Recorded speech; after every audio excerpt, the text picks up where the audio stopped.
Nous allons traiter un sujet important, un sujet qui touche beaucoup de chrétiens, beaucoup de croyants, c'est la peur. La peur que connaissent beaucoup de personnes dans le quotidien de chacun. Nous allons voir ce que dit la Bible de la peur, comment faire face, comment l'affronter. Dans la Bible, elle mentionne deux sortes de peur. La première qui est bénéfique, on doit l'encourager, elle est importante. On ne peut pas dire que c'est vraiment une peur, mais c'est la crainte de l'Éternel.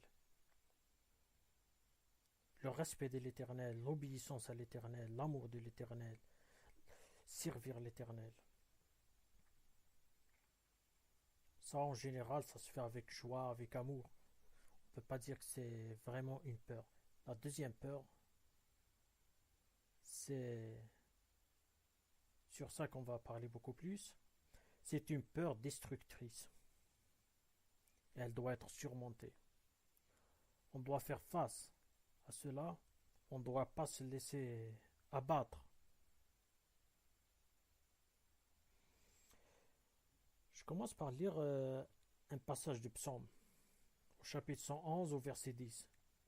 La crainte de l'Éternel est le commencement de la sagesse. Tout ce qu'il observe ont une raison sainte. Sa gloire subsiste à jamais.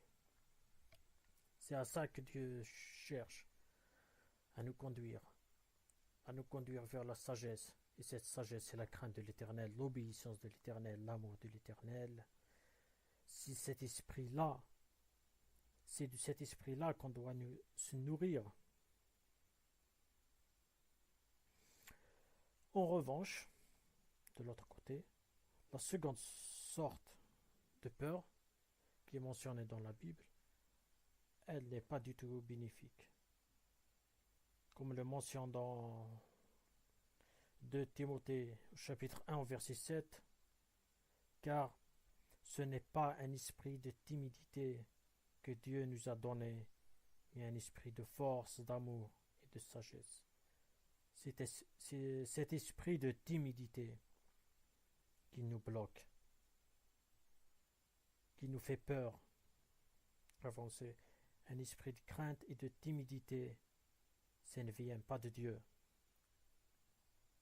Loin de là. Mais ça vient plutôt de l'ennemi qui essaye de nous détruire.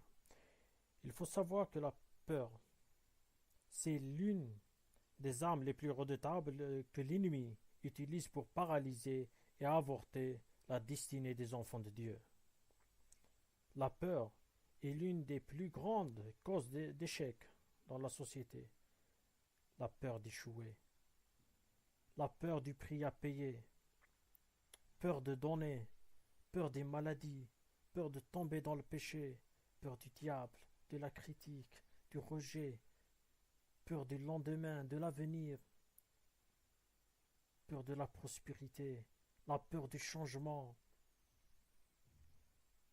Il y a diverses sources qui nourrissent cette peur-là et qui nous empêchent d'avancer. Et il y a dans ces peurs destructrices qui nous empêchent d'avancer et qui ne viennent pas de Dieu, il y a deux formes, là aussi, de peur.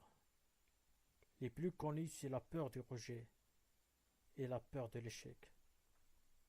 La peur du rejet, elle vous conduit à ne pas essayer, à vous conformer à la pensée populaire, à ne jamais vous démarquer, à ne jamais vous opposer à certains trucs, à accepter les choses telles qu'elles sont.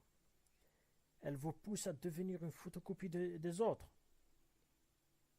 Elle provient de l'amour conditionnel que vous avez reçu de la part de vos parents. Lorsque vous faisiez quelque chose qu'ils désapprouvaient, ils vous retiraient leur amour et vous l'avez interprété comme un rejet de leur part. Cette crainte d'être de nouveau rejeté vous conduit à rechercher constamment la variation des autres dans tout ce que vous faites. Elle vous conduit à rentrer dans les rangs. à ne surtout pas déranger les traditions établies, à accepter les choses telles qu'elles sont, par peur d'être rejeté. La peur, cette peur du rejet, s'exprime par les questions suivantes. Qu'est-ce que les autres vont penser de moi? Et si les autres me rejetaient? Et s'ils n'acceptent pas ce que je fais? Et si je ne réussis pas, peut-être qu'ils vont me rejeter. Si je ne fais pas les choses telles qu'il faut, je ne serai pas accepté. La deuxième forme de la peur, c'est la peur de l'échec. Quant à elle, elle vous conduit à ne surtout pas prendre de risques. Vous voulez changer? Allez plus loin.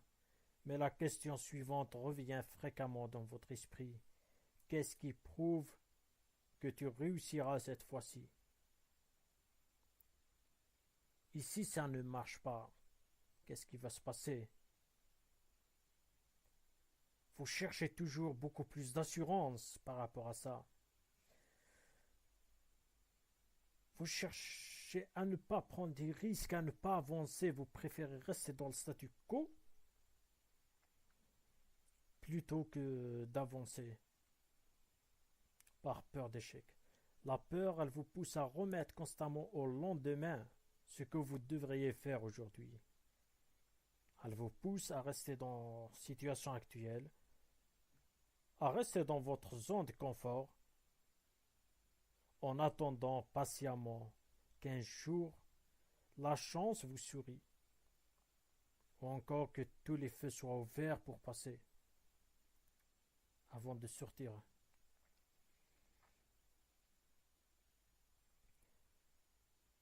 Vous trouverez peut-être toujours des bonnes excuses derrière laquelle vous cachez pour justifier votre peur. Vous sachez que la peur chronique peut devenir une offense à Dieu.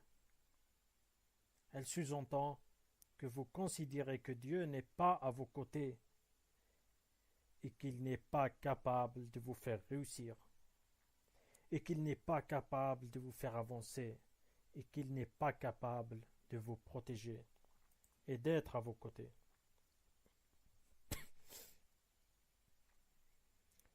Cependant,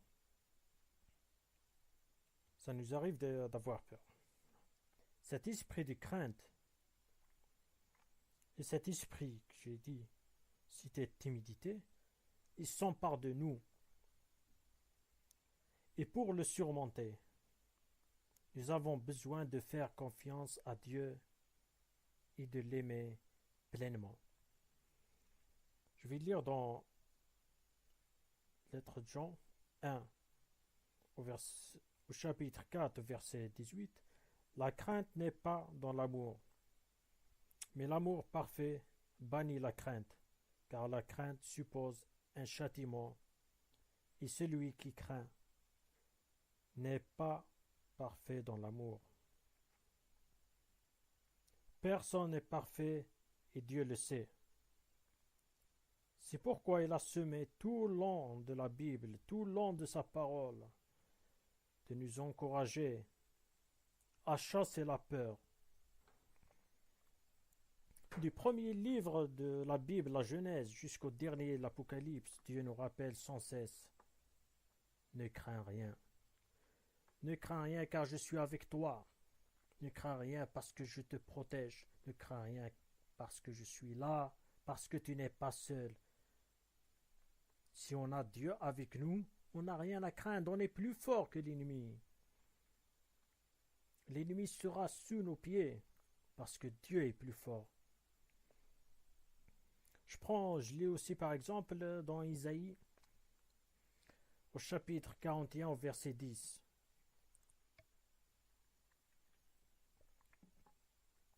Ne crains rien, car je suis avec toi. Ne promène pas tes regards inquiets, car je suis ton Dieu. Je te fortifie. Je viens à ton secours. Je te soutiens de ma droite triomphante. Souvent nous avons peur de l'avenir et de ce qu'il y adviendra de nous.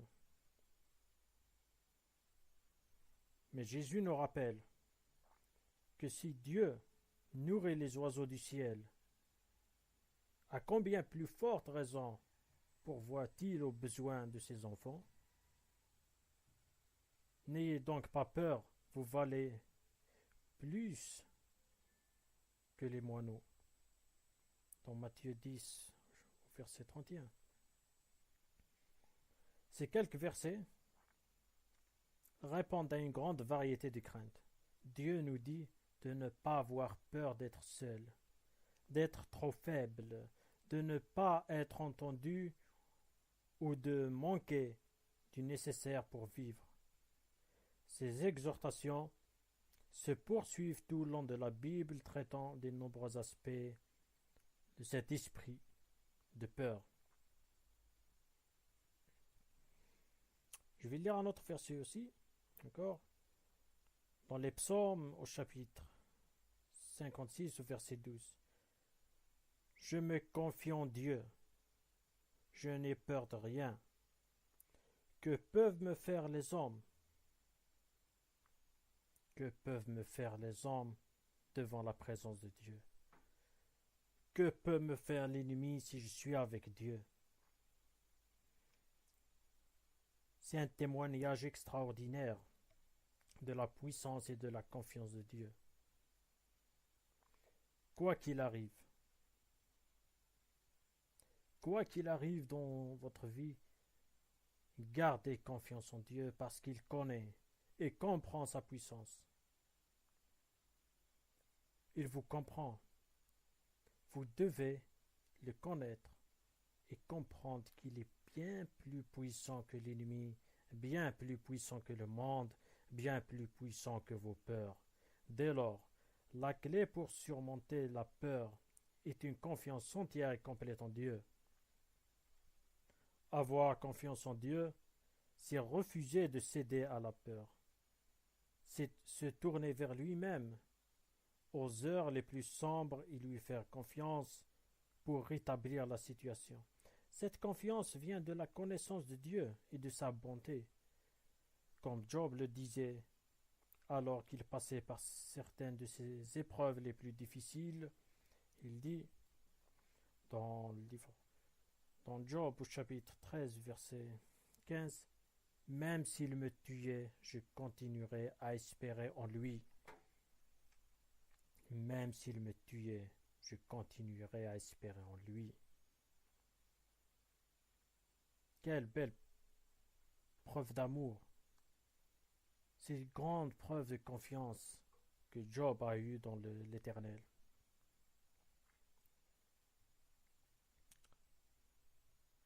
Vous devez prendre cet exemple pour vous aussi dans votre quotidien, dans votre vie. Regardez un peu en arrière, dans le rétroviseur. Regardez dans votre passé. Y a-t-il quelque chose que Dieu ait fait dans votre vie hier? Vous a-t-il délivré de la détresse dans le passé? Certainement. Avec un peu de recul, vous vous apercevrez que Dieu a fait de grandes choses dans votre vie et que, n'ait été sa bonté, vous ne seriez pas où vous êtes aujourd'hui. Devant l'adversité d'aujourd'hui, souvenez-vous comme David que le même Dieu qui vous a délivré hier vous délivrera encore aujourd'hui. Je lis un autre verset dans 1 Samuel, chapitre 17 au verset 37. David dit encore, « L'Éternel qui m'a délivré de la griffe du lion et de la patte de l'ours me délivrera aussi de la main de ce Philistin. » Et Saül dit à David, « Va, et que l'Éternel soit avec toi. »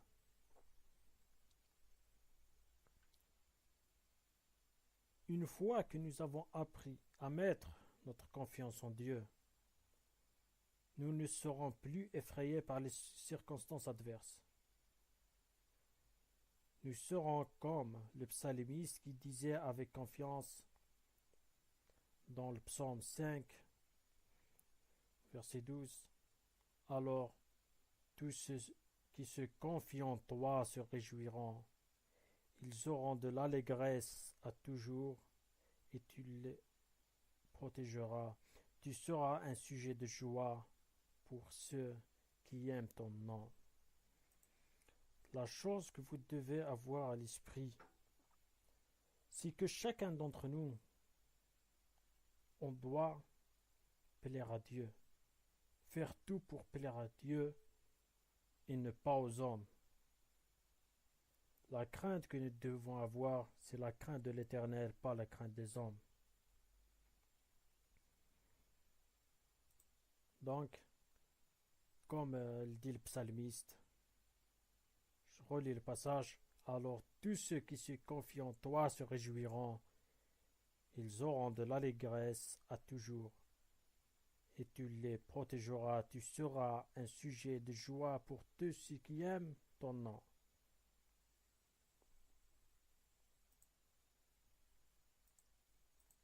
Soyez sans crainte, ayez confiance en Dieu, il vous le délivrera, protégera, et sera toujours avec vous. Quelles que soient vos peurs, quelles que soient les difficultés, quelles que soient les épreuves dont vous traversez, il sera toujours là avec vous pour vous protéger, pour vous guider, pour que vous sortiez à la fin victorieux de ce monde-là, de ce monde qui vous fait peur. Gloire à Dieu.